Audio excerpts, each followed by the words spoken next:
ನಮಸ್ತೆ ವೀಕ್ಷಕರೇ, ನೀತಿ ಧ್ವನಿಯ ಮತ್ತೊಂದು ವಿಶೇಷವಾದಂತಹ ವಿಡಿಯೋಗೆ ಸ್ವಾಗತ ಸುಸ್ವಾಗತ. ವೀಕ್ಷಕರೇ, ನಾವು ದೇವಸ್ಥಾನಕ್ಕೆ ಹೋದಾಗ ಕಾಲುಗಳನ್ನು ತೊಳೆಯುತ್ತೇವೆ. ಕಾಲುಗಳನ್ನು ತೊಳೆದು ದೇವಸ್ಥಾನದ ಒಳಗೆ ಪ್ರವೇಶವನ್ನ ಮಾಡುತ್ತೇವೆ. ವೀಕ್ಷಕರೇ, ನಾವು ದೇವಸ್ಥಾನದ ಒಳಗೆ ಪ್ರವೇಶಿಸುವ ಮೊದಲು ಕಾಲುಗಳನ್ನು ತೊಳೆಯುವುದು ಕೇವಲ ಸ್ವಚ್ಛತೆಗಾಗಿ ಎಂದು ನೀವು ಅಂದುಕೊಂಡಿದ್ದೀರಾ? ಹಾಗಾದರೆ ಈ ವಿಡಿಯೋವನ್ನ ನೋಡಿ. ನಮ್ಮ ಕಾಲುಗಳ ಅಡಿಭಾಗಕ್ಕೂ ಮತ್ತು ಬ್ರಹ್ಮಾಂಡದ ಶಕ್ತಿಗೂ ಇರುವ ಸಂಬಂಧವೇನು? ಕಾಲು ತೊಳೆಯದಿದ್ದರೆ ದೇವಸ್ಥಾನದಲ್ಲಿ ಸಿಗುವ ಧನಾತ್ಮಕ ಶಕ್ತಿ ನಮಗೆ ಏಕೆ ಸಿಗುವುದಿಲ್ಲ? ಋಷಿ ಮುನಿಗಳು, ವಿಜ್ಞಾನಿಗಳು ಮತ್ತು ವೇದಗಳು ಈ ಬಗ್ಗೆ ಏನು ಹೇಳುತ್ತದೆ? ಸನಾತನ ಧರ್ಮದ ಈ ಅದ್ಭುತ ರಹಸ್ಯವನ್ನ ಇವತ್ತು ನಾವು ನೋಡೋಣ. ನೀತಿಧ್ವನಿಯ ಮಾಹಿತಿಗಳು ಹಾಗೂ ವಿಡಿಯೋಗಳು ನಿಮಗೆ ಇಷ್ಟವಾದರೆ ದಯವಿಟ್ಟು ಈ ವಿಡಿಯೋವನ್ನ ಲೈಕ್ ಮಾಡಿ, ಕಮೆಂಟ್ ಮಾಡಿ, ಹಾಗೆ ಈ ವಿಡಿಯೋವನ್ನ ಪೂರ್ತಿಯಾಗಿ ಕೊನೆ ತನಕ ನೋಡಿ. ಮೊದಲು ನಾವು ವಿಜ್ಞಾನದ ದೃಷ್ಟಿಕೋನವನ್ನ ನೋಡೋಣ. ಮನುಷ್ಯನ ದೇಹವು ಒಂದು ವಿದ್ಯುತ್ ಕಾಂತೀಯ ಕ್ಷೇತ್ರ. ನಾವು ದಿನವಿಡೀ ಓಡಾಡುವಾಗ ನಮ್ಮ ದೇಹದಲ್ಲಿ ಸ್ಥಿರ ವಿದ್ಯುತ್ ಉತ್ಪಾದನೆ ಆಗಿರುತ್ತದೆ. ಪಾದಗಳ ಅಡಿಭಾಗದಲ್ಲಿ ಅನೇಕ ನರಗಳ ತುದಿಗಳು ಮತ್ತು ಆಕ್ಯುಪ್ರೆಷರ್ ಬಿಂದುಗಳು ಇರುತ್ತದೆ. ತಣ್ಣೀರು ಈ ಪಾದಗಳ ಮೇಲೆ ಬಿದ್ದಾಗ ನಮ್ಮ ದೇಹದ ಉಷ್ಣತೆ ತಕ್ಷಣವೇ ಸಮತೋಲನಕ್ಕೆ ಬರುತ್ತದೆ. ಇದು ನಮ್ಮ ಮೆದುಳನ್ನ ಶಾಂತಗೊಳಿಸುತ್ತದೆ. ಈ ಪ್ರಕ್ರಿಯೆಯಿಂದ ನಮ್ಮ ಇಂದ್ರಿಯಗಳು ಜಾಗೃತವಾಗುತ್ತದೆ. ಇದರಿಂದ ದೇವಸ್ಥಾನದ ಒಳಗೆ ಹೋದಾಗ ಅಲ್ಲಿನ ಮಂತ್ರಗಳ ಕಂಪನಗಳು ಗ್ರಹಿಸಲು ನಮ್ಮ ಶರೀರವು ಒಂದು ರಿಸರ್ವರ್ ತರ ಸಿದ್ಧವಾಗಿರುತ್ತದೆ. ವೀಕ್ಷಕರೇ, ದೇವಸ್ಥಾನದ ವಾಸ್ತು ಮತ್ತು ಆಚರಣೆಗಳನ್ನು ವಿವರಿಸುವ ಆಗಮ ಶಾಸ್ತ್ರವು ದೇವಸ್ಥಾನವನ್ನ ದೇವರ ದೇಹಕ್ಕೆ ಹೋಲಿಸುತ್ತದೆ. ದೇವಸ್ಥಾನದ ಗೋಪುರವು ಪಾದಗಳಾದರೆ ಗರ್ಭಗುಡಿಯು ಹೃದಯ. ವೀಕ್ಷಕರೇ, ನಾವು ದೇವಸ್ಥಾನದ ಆವರಣಕ್ಕೆ ಕಾಲಿಟ್ಟಾಗ ಸಾಕ್ಷಾತ್ ಭಗವಂತನೇ ಇರುವಂತಹ ಸ್ಥಳಕ್ಕೆ ಬಂದಿದ್ದೇವೆ ಅನ್ನುವಂತಹ ಭಾವನೆ ಇರುತ್ತದೆ. ಹಾಗಾಗಿ ಅಶುದ್ಧವಾದ ಪಾದಗಳಿಂದ ಭಗವಂತನು ಇರುವಂತಹ ಸ್ಥಳಕ್ಕೆ ನಾವು ಏರಬಾರದು ಎಂಬುವಂಥದ್ದು ಆಗಮ ಶಾಸನ. ಕಾಲುಗಳನ್ನ ತೊಳೆದು ಒಳಗೆ ಹೋಗುವುದು ಎಂದರೆ ನಾವು ಆ ಶಕ್ತಿ ಕೇಂದ್ರದ ನಿಯಮಗಳನ್ನ ಗೌರವಿಸುತ್ತೇವೆ ಎಂದು ಅರ್ಥ.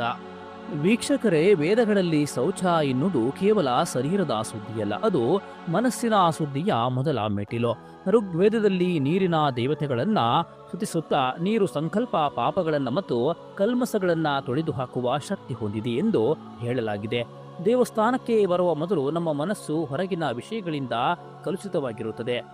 ಹಾಗಾಗಿ ದೇವಸ್ಥಾನದ ಒಳಗೆ ಬರುವ ಮೊದಲು ನಾವು ಪಾದಗಳನ್ನು ತೊಳೆಯುವುದರಿಂದ ನಮ್ಮ ಸಂಕಲ್ಪ ಶಕ್ತಿ ಹೆಚ್ಚುತ್ತದೆ ಮತ್ತು ನಾವು ಲೌಕಿಕ ಜಗತ್ತಿನಿಂದ ಆಧ್ಯಾತ್ಮಿಕ ಜಗತ್ತಿಗೆ ಪ್ರವೇಶ ಮಾಡುತ್ತಿದ್ದೀವಿ ಎಂಬ ಎಚ್ಚರಿಕೆ ನಮಗೆ ಮೂಡುತ್ತದೆ.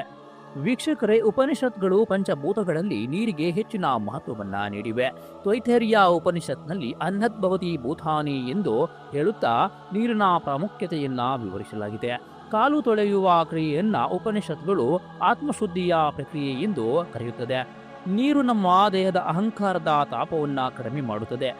ವೀಕ್ಷಕರೇ, ಶರೀರ ತಂಪಾದಾಗ ಮನಸ್ಸು ಅಂತರ್ಮುಖಿಯಾಗುತ್ತದೆ. ದೇವರನ್ನ ಕಾಣಲು ಬೇಕಾದ ಏಕಾಗ್ರತೆ ನಮಗೆ ಈ ಕ್ರಿಯೆಯಿಂದಲೇ ಆರಂಭವಾಗುತ್ತದೆ. ವೀಕ್ಷಕರೇ, ಹಾಗೆ ನಮ್ಮ ಪುರಾಣಗಳಲ್ಲಿ ಪಾದ ಪ್ರಕ್ಷಾಲನೆಗೆ ಅತ್ಯಂತ ಗೌರವದ ಸ್ಥಾನವಿದೆ. ವೀಕ್ಷಕರೇ, ಶ್ರೀಕೃಷ್ಣನು ಸುಧಾಮನ ಪಾದಗಳನ್ನ ತೊಳೆದ ಪ್ರಸಂಗವಿರಲಿ ಅಥವಾ ಬಲಿಚಕ್ರವರ್ತಿಯು ವಾಮನನ ಪಾದ ತೊಳೆದ ಕಥೆ ಇರಲಿ, ಪಾದ ತೊಳೆಯುವುದು ಎಂದರೆ ಅತಿಥಿಯನ್ನ ದೇವರೆಂದು ಭಾವಿಸುವುದು. ದೇವಸ್ಥಾನಕ್ಕೆ ಹೋದಾಗ ನಾವು ಭಗವಂತನ ಅತಿಥಿ. ಆ ಪವಿತ್ರ ಸ್ಥಾನಕ್ಕೆ ಹೋಗುವಾಗ ನಮ್ಮ ಪಾದಗಳು ಧೂಳಿನಿಂದ ಕೂಡಿರಬಾರದು. ಪುರಾಣಗಳ ಪ್ರಕಾರ ಕಾಲುಗಳ ಮೂಲಕ ನಮ್ಮ ದೇಹದ ತಮೋಗುಣ ಅಥವಾ ಆಲಸ್ಯ ಹೊರಹೋಗುತ್ತದೆ. ಕಾಲುಗಳನ್ನ ತೊಳೆದ ನಂತರ ಮತ್ತೆ ನಾವು ತಲೆಯ ಮೇಲೆ ನೀರನ್ನ ಪ್ರೋಕ್ಷಿಸಿಕೊಳ್ಳುವುದು ನಮ್ಮ ಶಿರಸ್ಸಿನಿಂದ ಪಾದದವರೆಗೆ ನಾವು ಭಕ್ತಿಯಲ್ಲಿ ಮಿಂದಿದ್ದೀವಿ ಎನ್ನುವುದರ ಸಂಕೇತವಾಗಿದೆ. ವೀಕ್ಷಕರೇ, ಆಧ್ಯಾತ್ಮಿಕವಾಗಿ ಹೇಳುವುದಾದರೆ ಪಾದಗಳು ನಮ್ಮ ಕರ್ಮಗಳ ಸಂಕೇತ.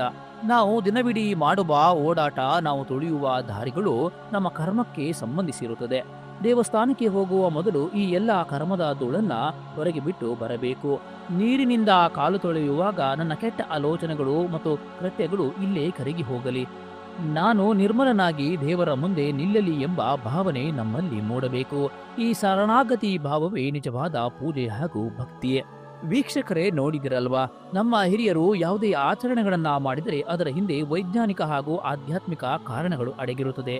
ಇನ್ನು ಮುಂದೆ ನೀವು ದೇವಸ್ಥಾನಕ್ಕೆ ಹೋದಾಗ ಕಾಲು ತೊಳೆಯುವಾಗ ಈ ಎಲ್ಲ ವಿಚಾರಗಳನ್ನ ನೆನಪಿಸಿಕೊಳ್ಳಿ. ಆಗ ನಿಮ್ಮ ಭಕ್ತಿ ಕೇವಲ ಕ್ರಿಯೆ ಆಗದೆ ಅದೊಂದು ಮಹಾನ್ ಅನುಭವವಾಗುತ್ತದೆ.